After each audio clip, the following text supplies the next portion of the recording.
And this is when it gets very interesting because, as you mentioned, the speed differential between the DP and the GT class, it's almost like working through lap traffic if you're one of those faster cars out of the DP class. With all the chaos that was going on, it gave Colin Bowden a chance to come through the number one car. And he goes around Oh, right. my goodness. Oh! That's a hard hit into the steel guardrail. Now he's got to wait for everyone to get by him before he can refire the car. I don't know if they would necessarily throw a caution so he can get the thing turned around or not. Looks like he's still trying to get around. He's trying to find a spot where he'll be able to. Facing the wrong direction. And as you mentioned, I think he was up in second position at the time when he spun. And so we've had a lot of our front runners in both classes have some issues here in the first half hour. Yeah, Colin goes down, and it was Frankenfield that was in second, but it goes through the S's, and now he's in third, getting passed by the 07. Looked like that incident with Bowden, my bad. And it looked like that incident might have slowed Frankenfield down just a little bit. But Kyle Hayter still pulling away from these guys. There's a look at it. This was, as mentioned, the battle for second, and just a little contact there between both Bowden and Frankenfield sends the one car around, and he has dropped all the way back to dead last out of the Daytona prototype class, obviously. He has finally gotten the car turned back around and has continued on, but lost a lot of positions and a lot of time, and with no caution coming out, that's going to be tough to be able to bounce back.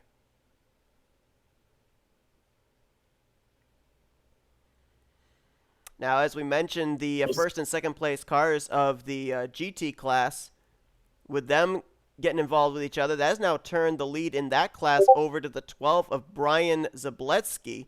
And he's not too far ahead of Kenny. At the same time, he's trying to get out of the way of the Daytona prototype cars. It's hard to tell who that is right behind him, trying to get by him there.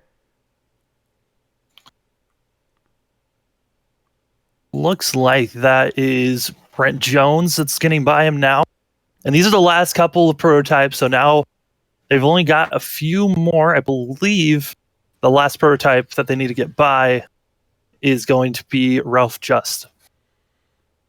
It's amazing just how quickly the Daytona prototypes were able to catch that GT class cars. And there's a car around in front of Just. Is that Frankenfield? I think that is. Frankenfield is completely, his whole entire right side is just ripped apart. I have no idea what happened. We have to go back and see what happened there with him. That was again in the bus stop. As we saw, he had, or no, that wasn't in the bus stop. I'm sorry. That was out of the next to last corner.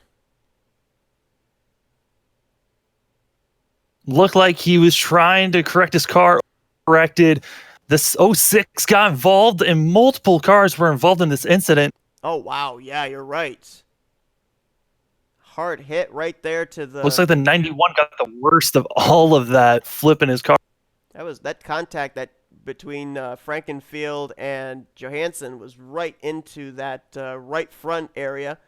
And we're going to show show what happened here with the... I believe you said it was the 91. Yeah, Tim Shanuski.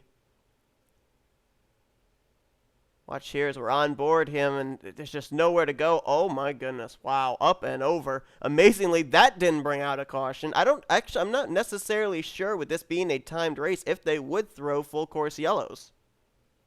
I believe the cars get going. It's more of a session, like a section caution. So, let's say at the end of the lap on the track, they'll throw a caution there, so everyone needs to slow down a little bit. But it is not going to be a full course caution. Well, as of right now, the guy that's not had any of that mayhem happening to him is the guy that's been out in front of it all, Kyle Hare, in the 95. Although he's not that far ahead from the driver they would try and battling for the lead. He's only about 2.7 seconds ahead of the 07 of Kyle Strihars. Action all over the place. Robert Kenny is going to be going up into the lead, making a move through the S's.